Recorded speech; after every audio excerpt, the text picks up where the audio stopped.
information, although they are going to be served as the witness in terms of prosecution. So for us to protect them is to ensure that we provided a clause for the security agencies that are going to carry out this investigation to ensure that there is confidentiality in their informations and ensure that they did not disclose the names of those that provided the information to them, to the kidnappers, so that the kidnappers don't come back tomorrow or their families don't come back tomorrow and then endanger their life. So they are also protected. I thank God that today a member is also introducing, which the law is just being passed yesterday, the witness protection law, which we passed yesterday in the Halo chamber. That will also entrench the confidence of those that are ready to provide information for the security agencies and the government of Nasarawa State in terms of criminalities that is happening across the state. So all these things are components of the law that are taking care of any fear for anybody that has anything or has any information in relation to kidnapping activities across the state. And I can assure you that the first victims of this kidnapping are those that the police have arrested. I know very sure that they were contemplating on which law are they going to use in prosecuting this criminal. But today I believe that both, you can see that the Attorney General is sounding very happy today, that at least our lawyers will have something that they will take to court. And don't forget, there's a duration for the conclusion of this case. It's 6 months. You cannot exceed 6 months. The trial cannot exceed 6 months. So that you don't go to waste time, and at the end of the day, you unnecessary adjournment, and at the end of the day, the kidnappers even go scot-free. So this one has a time limit because we have taken the cue from what is happening in Lagos. Because there is no provision for time limit for the case to be concluded, the determinant date.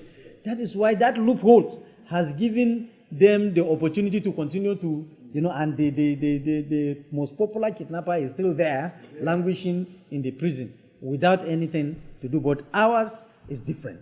That between now and in the period of 6 months, once this case is introduced in the court, the kidnapper will be face the wrath of the law. So I want to sincerely thank you for this opportunity. As a member, one thing with our culture, won't there be differential treatment whosoever is a victim of such? Yeah, I want to thank you for this question. You see, there is another clause in the law. Another clause in the law that is also, this is not only that's punitive measure. It's also preventive. Preventive in the sense that once the community are now going to profile people that will be living within their environs. The community leaders, the ethnic group leaders, the church leaders, religious leaders are going to meet together to ensure that whoever is coming to your church, whoever is coming to your mosque, whoever is going to live within your community as a stranger is profiled and ensure that the information are revealed to the public before that person is allowed to live within that community. That is another preventive measure. So that will prevent criminals to come into community and hide and then take certain, criminality that will endanger the life of the people. And I can assure you that sometimes there are people that also kidnap themselves. I forgot to tell you about this. That is another thing. There is also, self-kidnapping. You will conspire and say, kidnap me, my brother has money. So that by the time he brings the ransom, we will go and share. Such people are also going to be punished within the law. The way you will be punished, the real kidnapper will be punished. That is if you kidnap by pretense, you kidnap yourself, and you are caught, you will be punished by death. It's a death penalty. And the punishment of such people and those people that conspire with them, the person that, originated the kidnapping or the person that committed the kidnapping, that is the person that planned it, is going to be hanged.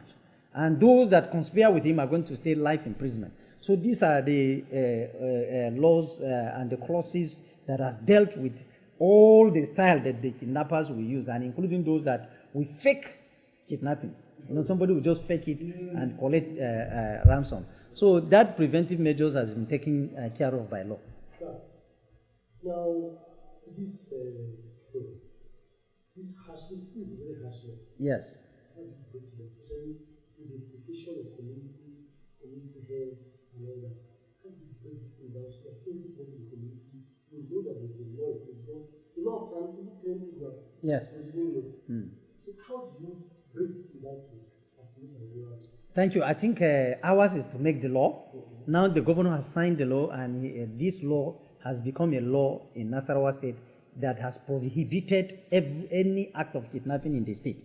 So the Justice Department and the Ministry of Information has a lot of work to do. The Ministry of Information will have to conscientize our people and ensure that this law gets to every nooks and cranny of the state, so that our people will get to know that there is law in place.